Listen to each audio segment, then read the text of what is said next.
The study of Africa has only recently been integrated into today's media, academics, and social organization.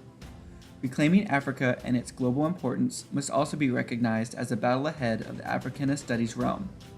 Eurocentrism has continued because those who are in power maintain that power through dominance in media and history textbooks.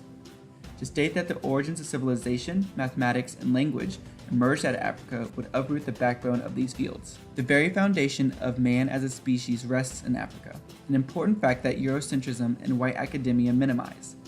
Modern scientific evidence in radiocarbon and potassium-argon dating find the longest fossil history of human existence within the continent.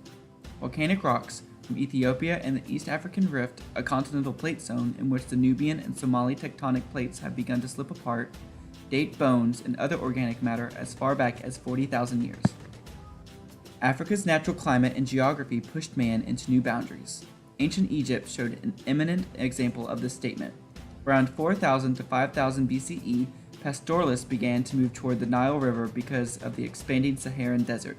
Without this shift in climate, the first great civilization of man wouldn't have been pressured into existence. The basic idea behind most of the agricultural practices that the ancient Africans invented are still used today to provide food for millions of people. After about 2 million years of ice age, the earth, along with the African environment, began to change dramatically. With this change sparked the beginning of the agricultural revolution. The agricultural revolution changed not only the way people acquired their food, but it also impacted the social structure of people's lives as well. This revolution created social hierarchy and the need for authority figures, which later developed a sense of government. These new social complexities and government practices still influence today's working government and our daily lives. The contributions that Africa made to society are unparalleled. The ancient Egyptians were the first to study philosophy and mathematics. Geometry was brought about because of the ancient Egyptians. The massive architectural feats that the Egyptians embarked on, such as the tombs of the pharaohs, the Sphinx, and the Great Pyramids.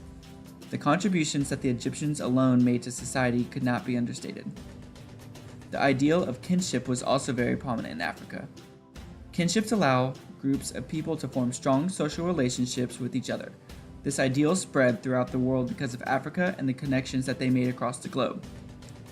Large cities, such as Timbuktu, that focused on studies such as philosophy, religion, and mathematics sprung out of Africa.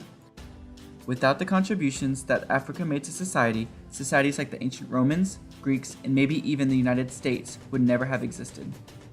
Studying and understanding the history of Africa is critical in fighting against stereotypes and ignorant connotations. Racism is rooted in the early American plantations. Those with darker pigmentation suddenly become associated with the poor and assumed to be uncivilized. Many of these stereotypes are formed in today's society due to various forms of media outlets such as television, history books, and the internet. For example, many theme parks show Africa only as an exotic backdrop, depicting areas of the Saharan animals and the jungle-like atmosphere.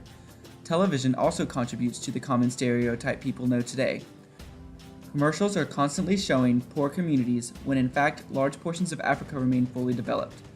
Through the different state developments, domestication, and climate changes that occurred through its history, many contributions have been given to society as a whole.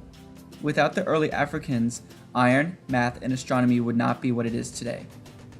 It is up to us to take the time to properly study and learn about Africa's history, and with it, newer and better relationships with the African society will be made, as well as a better understanding of history itself. It takes more than just providing a helping hand, it takes the power of initiative and wanting to learn.